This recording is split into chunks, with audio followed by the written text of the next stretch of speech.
¿Qué tal? A ver, hay una pregunta que seguro nos hemos hecho todos alguna vez. ¿Por qué se siente tan bien ayudar? O sea, ¿de dónde viene esa sensación tan profunda de bienestar cuando servimos a los demás? Bueno, pues hoy vamos a meternos de lleno en la filosofía que hay detrás del servicio. Va a ser un viaje que nos llevará desde la sabiduría más antigua y la fe hasta lo que nos dice la ciencia moderna. Y para arrancar, creo que esta frase de Teresa de Ávila lo resume todo. Es el corazón de esta reflexión, porque al final no se trata tanto de qué hacemos, sino de cómo y sobre todo por qué lo hacemos. La intención, ese amor que se le pone a la acción, eso es lo que de verdad le da todo el valor. Bien, este va a ser nuestro recorrido. Primero vamos a ir al núcleo, al corazón del servicio. Luego veremos qué pasa en nuestro cerebro, la ciencia detrás de la alegría de dar. Después exploraremos un manual súper práctico, conectaremos esa sabiduría con la fe y cerraremos con una historia increíble que lo une todo.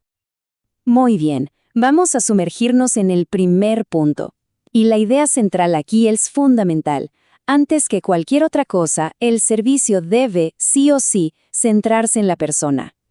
El punto crucial aquí es que es imposible transmitir un mensaje profundo si primero no se han atendido las heridas, si no se ha restaurado la dignidad. Un servicio que es genuino, primero ve al ser humano, ve sus necesidades básicas, le devuelve su valor. Son dos caras de la misma moneda, inseparables. Y aquí es donde la cosa se pone fascinante, porque la filosofía se topa con la biología. Resulta que esa sensación tan cálida que sentimos al ayudar a alguien no es solo una idea bonita, no, tiene una explicación científica. Se le conoce como el subidón del ayudante, y es un fenómeno totalmente real y medible. El simple acto de dar desata toda una cascada de reacciones químicas en el cerebro que nos hacen sentir increíblemente bien. De hecho, a veces es una sensación mucho más duradera que cuando recibimos algo.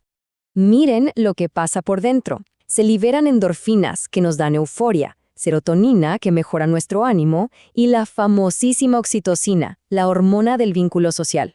Es como si el cerebro estuviera diseñado para recompensar la cooperación, para decirnos, oye, esto está bien, sigue así. Dar es literalmente bueno para nuestra propia química. Ok. Entonces, si ya sabemos que nuestro cerebro nos premia por dar, la pregunta es, ¿cómo podemos actuar de una manera que realmente fomente estas interacciones positivas? Pues resulta que existe una especie de manual, un marco de referencia práctico que encontramos en la antigua sabiduría tolteca.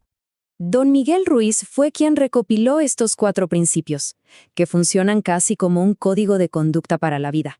Son herramientas para romper con esas creencias que nos autoimponemos y que nos causan tanto sufrimiento. Y al hacerlo, se abre una puerta a una vida más libre, más auténtica, y desde ahí, claro, se puede servir a los demás de una forma mucho más genuina.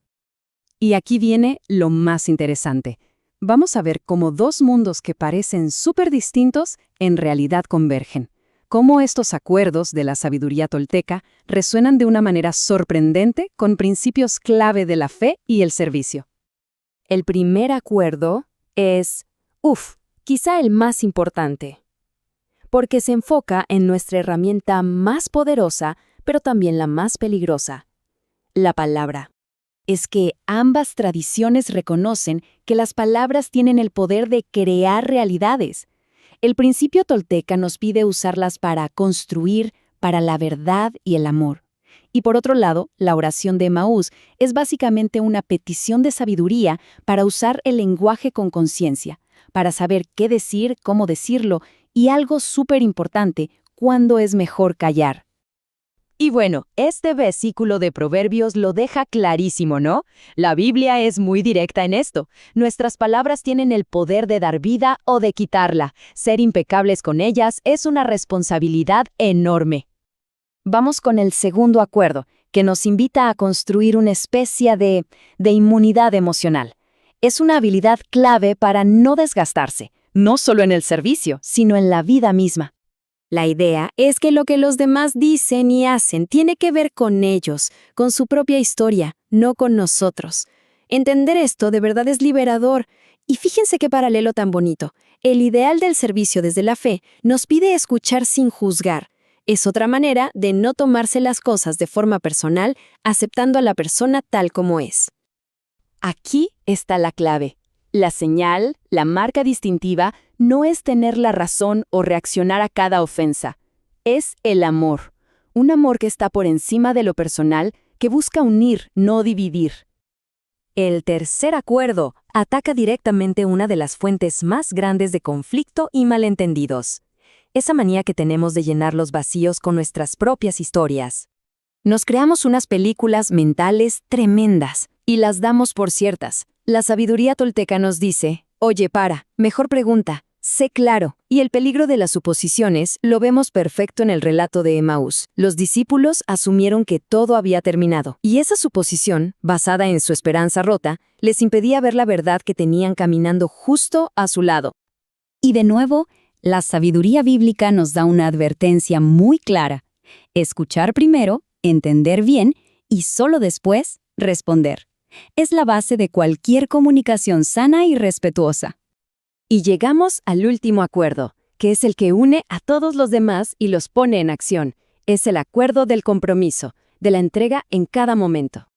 Ojo, este acuerdo no habla de ser perfectos, sino de dar lo mejor de uno mismo en cada situación. El máximo esfuerzo de un día que estamos enfermos no es el mismo que un día que estamos llenos de energía. El punto es darlo todo, sin juzgarnos después. Y esto conecta de forma directa con la idea de que en el servicio, la medida de lo que puede llegar a pasar la determina nuestra propia entrega.